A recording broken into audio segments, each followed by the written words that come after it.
Now, a former university in northern Syria has been transformed into a makeshift prison for suspected fighters from the Islamic State group. In it, hundreds of men and some boys are left lingering in very cramped and inhuman conditions. Some Belgian, some British, some French. Their native countries unwilling to bring them back for trial. And that is a sign, our guest today says, that the extremists have in some ways won. Investigative reporter Mr. Allan Kaval, welcome to the show. Thanks for coming in. Can you start simply by telling me what you have seen? You were one of the rare people to get access to this internment prison.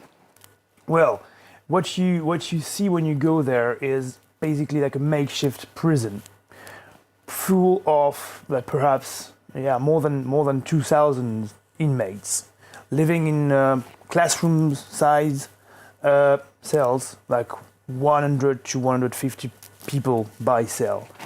Hundreds of them are of terrible physical condition.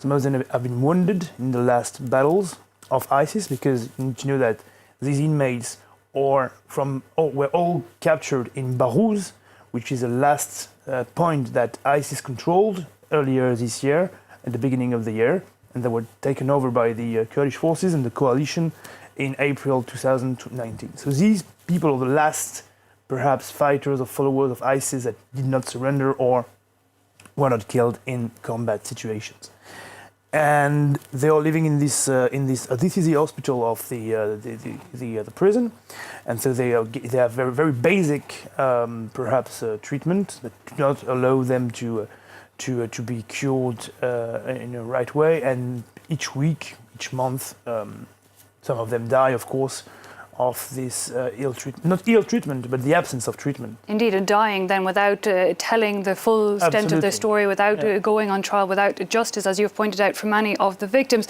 You've spent a good number of hours in this prison. Yes. How willing were they to talk to you? What did they tell you? They were willing to talk to us, because they have absolutely no idea what's going on outside the walls of the prison. For example, Abu Bakr al-Baghdadi had been killed a few days before we got to this prison, and we were not allowed to tell them, because the Kurdish authorities were afraid that if we told them about what was happening outside, the Turkish invasion, the death of al-Baghdadi, they might not be able to control the situation in the prison. Even if those prisoners are very weak, most of them are very sick and ill, the Kurdish authorities were afraid that they might not be able to control the situation if they knew that the Turkish army was entering Syria and that the coalition had killed their former leader. Indeed, a volatile situation. But one of the men you spoke to, a child really, he's just turned 18. You've given him the name Morad. Can you tell me a bit about him and his story? I mean, brought to the war by his parents when he was very young. Absolutely. He was 12 years old. It was at the end of the summer.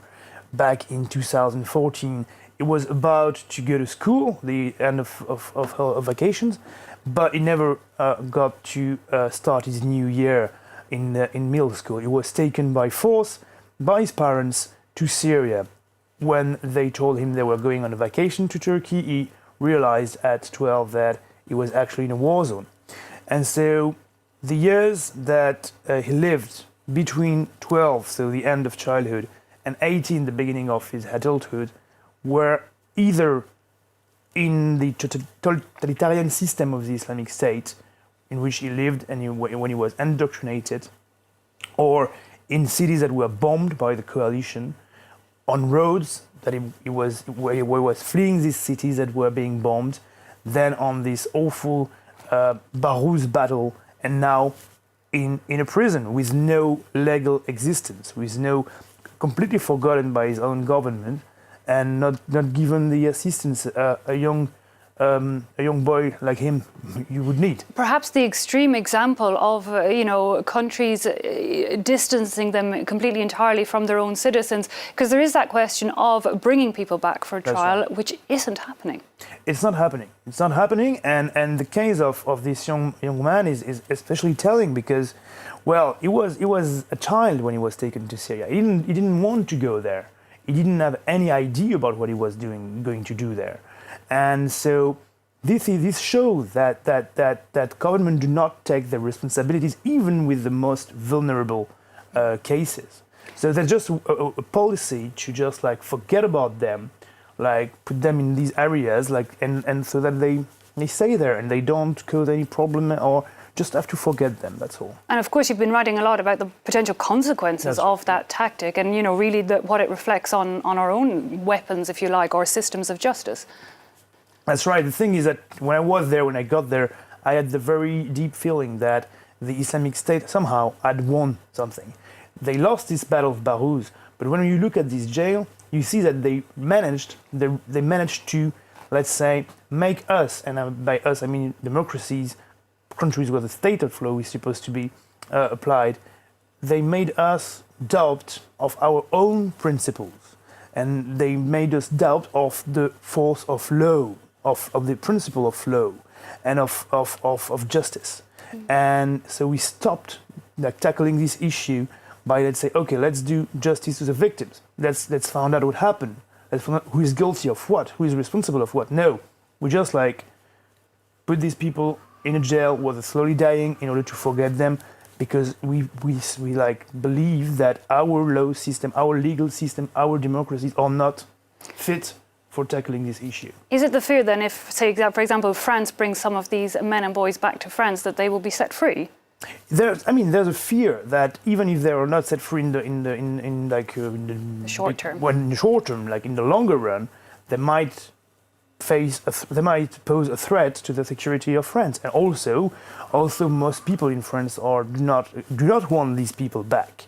Even this young boy who is now 18, who has absolutely no responsibility in what happened to him when he was brought to Syria by force. Well, he is seen as somehow contaminated by the ideology of the Islamic State.